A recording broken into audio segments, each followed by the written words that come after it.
This channel does not promote any violent, harmful, or illegal activities. All content provided by this channel is meant for an educational purpose only.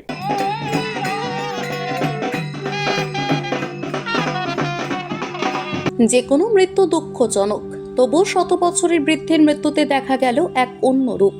Band বাজিয়ে জাঁকজমকভাবে শত বছরের বৃদ্ধের মৃতদেহ সৎকার করার জন্য নিয়ে আসা হলো বক্রেশ্বর শ্মশানে। 18 নভেম্বর রাতে দুবরাজপুর ব্লকের গৌরগঞ্জ গ্রামের রবিলাল বাদ্যকর শেষ নিঃশ্বাস ত্যাগ করেন। তার 4 পুত্র, নাতি নাতনিকে ভরা সংসার। বৃদ্ধের ইচ্ছে মতো গ্রামের ব্যান্ড পার্টি এবং অন্যান্য বাদ্যযন্ত্র সহযোগে শবদেহ বক্রেশ্বর শ্মশানে নিয়ে যাওয়া হয়।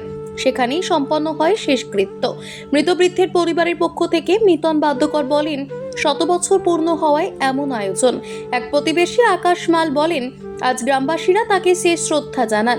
বৃদ্ধের ইচ্ছে মতো এমন আড়ম্বর এবং জাঁকজমকপূর্ণ শোভাযাত্রার আয়োজন। ওনার 4 ছেলে এবং নাতি নাতনি, বিশাল বড় একটা পরিবারের উনি গার্জেন হিসেবে ছিলেন। তাই ওনার আশা ছিল, ওদের পাড়াতেই 3-4খানা ব্যান্ড পার্টি আছে, তাই ওনাদের আশা ছিল যে ব্যান্ড পার্টি করে আমার মৃতদেহ যেন বক্রেশ্বর অবধি নিয়ে যাওয়া হয়। আমরা এখানে বক্রেশ্বরে এসেছি দাহ করার জন্য।